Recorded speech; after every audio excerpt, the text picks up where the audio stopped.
And we're so happy Druski is here. Yes, Good morning. yes. Thank you What's for having happening, me, man. man? I'm excited, yes. So excited, so excited. So people may not realize when you look at these numbers that you were living with your mom. Oh, for sure. And posting content online.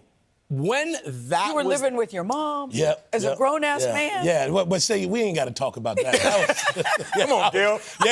No, Put it like that. Hey, but there's a lot of people out there that won't even say that, but it's the truth. Like, I think a lot of people do live into their parents' house till they're like 30. Yeah. So I'm appreciative of that moment because that actually, like, helped launch my career. And, like, during the pandemic, like we were talking about earlier, it was an amazing time to have all eyes on me to watch everything that I was producing. So. Yeah.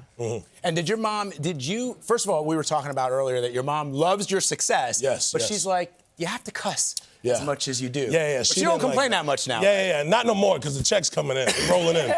But she used to have an issue with that. And I think she just wanted me to always, be articulate and to know, like, you don't have to cuss to get your point across. But so one of the things that your comedy, oftentimes people will say, man, is there a line that he won't cross? Is there a line in comedy that you will not cross? And it doesn't seem as if you found that line yet. Yeah, no, I think that's the best thing about comedy is that you know your tone of comedy and you know, and honestly, coming from a place where I'm at, I think I never go and punch down in anything that I do. Nothing is coming from a bad place. And I think a lot of my fans appreciate that because everything I do kind of comes from a good place, a good-hearted situation, even if it does seem that I crossed the line or that something went too far. I love the pastor. He is hilarious. But the thing that got me is when you're portraying a white guy going to NASCAR.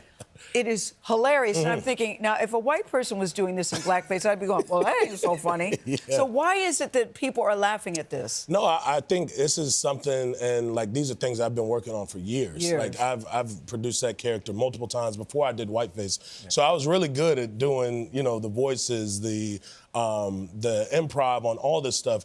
And, I think the greats have done it, like Eddie Murphy. You look at Martin Lawrence. These guys have done a really good whiteface, too. It's not a bad thing, but I think that's just my vision. And most great comedians know that controversy comes behind good jokes. So, when it comes to being a comedian, whether you're on stage, in film, or you're creating content, you have to kind of balance the risk versus the reward. Sometimes an attempt to be funny might not be worth the backlash you can get. There was the NFL honors announcement of Jackson Smith and Jigba getting the Offensive Player of the Year and the mispronunciation of his name. For sure. And people looked at you. Which, by the way, isn't the easiest name to pronounce. It's not the easiest name. No, for sure. But Drew, I know you know sports. No, I just, I like to mess around.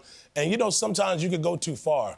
I even hit him up and I Okay. I don't think most people know I reached out. And, congratulations to him, the team on the Super Bowl. I think that was an amazing thing. And, I didn't get no response back, but I tried. I tried. But your point is to understand sometimes, I might have went a little too far. Yeah, I think I'm going to learn from it. Yeah, when we talk about walking the line of comedy, sometimes you do have to take that chance. I think it's not all going to be a successful hit. Yeah. Nothing you do in anything when you try to pursue greatness is going to be success. Right. So, and I think, if most people pronounce that name, I think they will kind of fumble up. But I will say, but you did reach out to him. You got to wear that one. Come on, man. But Druski, were you just a funny kid? Were you always somebody who was getting in trouble being funny? When did you know you could make this a very successful business? By the way, were you just a funny? Yes. Yeah. I think I would always get in trouble in school, which was why I was confused growing up. Was the teachers would always try to tell you, like, oh, that's you don't need to be sitting next to him. Like, that's not a kid you need to be around. He's a clown. Oh, yeah. That's one. But, and which is why I feel like more people should pursue knowing what they want to do and just go straight forward and go at it. And don't listen to some teachers. Some teachers don't know what you're able to be capable of. Now, real quick, could have been love. Yes. It's back. There was no one there I approved of. Second season. There was no one there I approved of anybody. No. What can people expect? Chaos? Complete chaos. And we can expect you to still be single. I can find you somebody. Yes. Oh, you going to find somebody for Gayle? I can. Wait, Gayle, he might need to find somebody for you. Gayle, I have a couple ideas. You got them legs out. That's all I'm gonna say. The legs is out. It's not me. I don't The want legs is out. I don't want to date somebody I could have given. Hey, I got some. Hey, I'm still available. You can see more Druski's could have been.